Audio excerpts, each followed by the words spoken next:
Hi, my name's Michelle Kenway and welcome to Pelvic Exercises. Today I'm going to teach you just how to Kegel and some professional techniques for how to get the best out of your Kegel exercises. So there's a number of things we're going to talk about. We're going to look at how to find your pelvic floor muscles just briefly, and then we're going to talk about how to actually exercise your pelvic floor muscles to do the best possible, most effective Kegel to get a really nice strong pelvic floor. So just where are your pelvic floor muscles?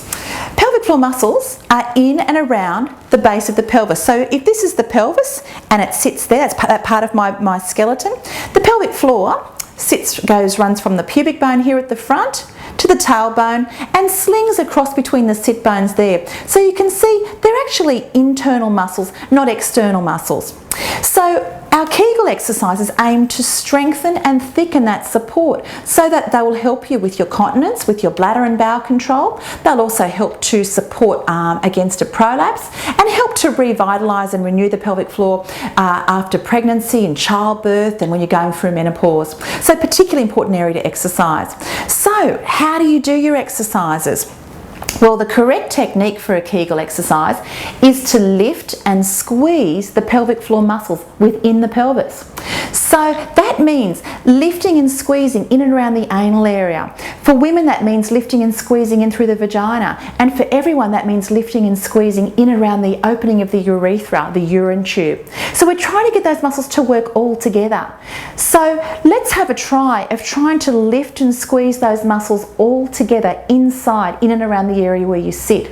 You shouldn't feel your buttocks contracting. You shouldn't feel the inside of your thighs contracting. We're not exercising those areas. These are internal muscles. So at home, you might like to try to see if you can lift and squeeze those muscles, drawing up and lifting. See if you can lift and squeeze inside the back passage, in through the vagina, in through the urethra. Keep lifting and breathing, keep lifting and breathing, and then lower down slowly. How did you go? Could you feel the muscles contracting? As a test, there's a useful strategy you can do. Perhaps next time you go to the bathroom, you can try to see if you can slow the flow of urine or stop it, better still.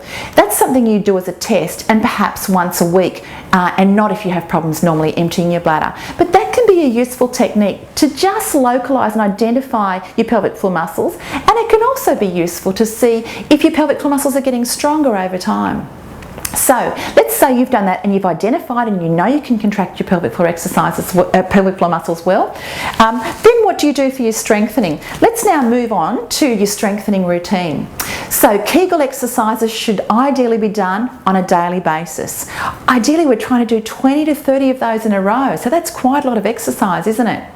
When you start your exercises, again, you're contracting and lifting up through the back passage, through the anal area, through the vagina and through the urethra all at once, and trying to lift and squeeze, holding anywhere up to 3 to 10 seconds in a row. So as you lift, keep lifting, keep lifting, keep lifting, not breath holding, breathing throughout, and then slowly lowering those muscles down. So 3 to 10 seconds at a time, and then repeating those up to 8 to 12 times in a row, just as you'd strengthen any other muscles. So if we go through that one more time, let's think about it.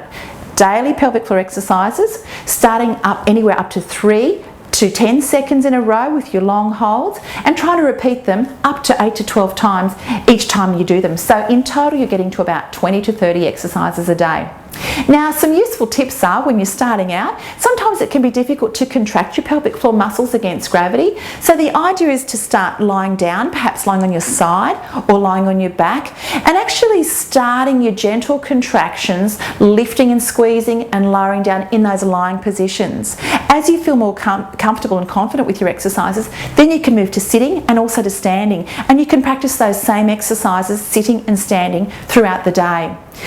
To get the most out of your Kegel exercises, the idea is to contract those muscles really strongly. So you'll do that once you get a good handle on your technique. So lifting and squeezing as strong as you can with the strongest possible effort you can, and then relaxing the muscles fully and resting and taking a moment to relax them and allow them to recover.